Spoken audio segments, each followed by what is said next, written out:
يا داهية جيلك اشوفك بوح شعري ومحتوى يما الترف يا قبلة الايام ينزل الغزير يجمل حدث في دنيتي يا مغير طعم الحياة يا لذ واحلى من عرفت القلب في حبك اسير زنك متاهة فكري يمشي بي مع كل الدجا بنات فكري تستضيق في وسطي راس المستدير وادري حلاها فوقي فوق وهاي بمستوى وان البنات تغاري من خلخالها وريح العبيد ما تعترف من طيبها بك يا جو تخصير العبا امثال منهي بكل سوق الذير وعيت لا تثير يا لا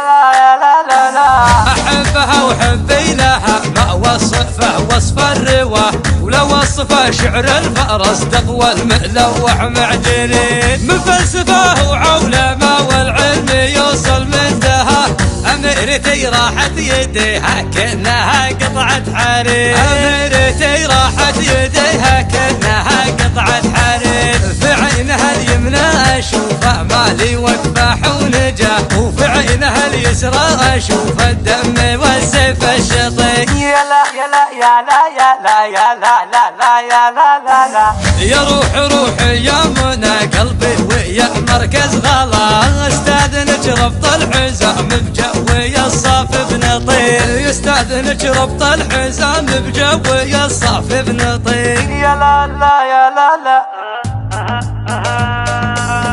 استمتع بجو القصيدة اللي يتعبني هواه يما الترف يا قبلة الايام ينزل الغزير يا داهية جيلك اشوفك بوح شعري ومحتوى يما الترف يا قبلة الايام ينزل الغزير يجمل حدث في دنيتي يا مغير طعم الحياة يا لذ واحلى من عرفت القلب في حبك اسير زنك متاهة فكري يمشي بي مع كل الدجا بنات فكري تستضيق في وسطي راس المستدير وادري حلاها فوقي فوق وهاي بمستوى وان البنات تغاري من خلخالها وريح العبيد يا لا ما تعترف من طيبها بك يا جو تخصير العبا امثال منهي بكل سوق الذير وعيت لا تثير يا لا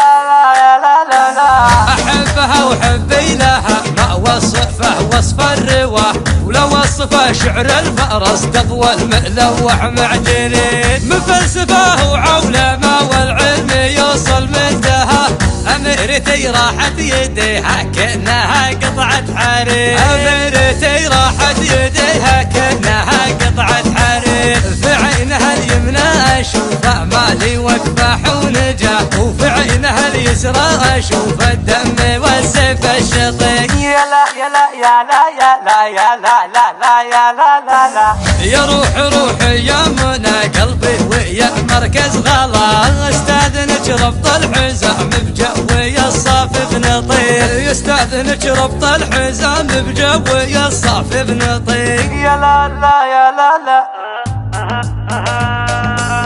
استمتع بجو القصيدة اللي يتعبني هواه يما الترف يا قبلة الايام ينزل الغزير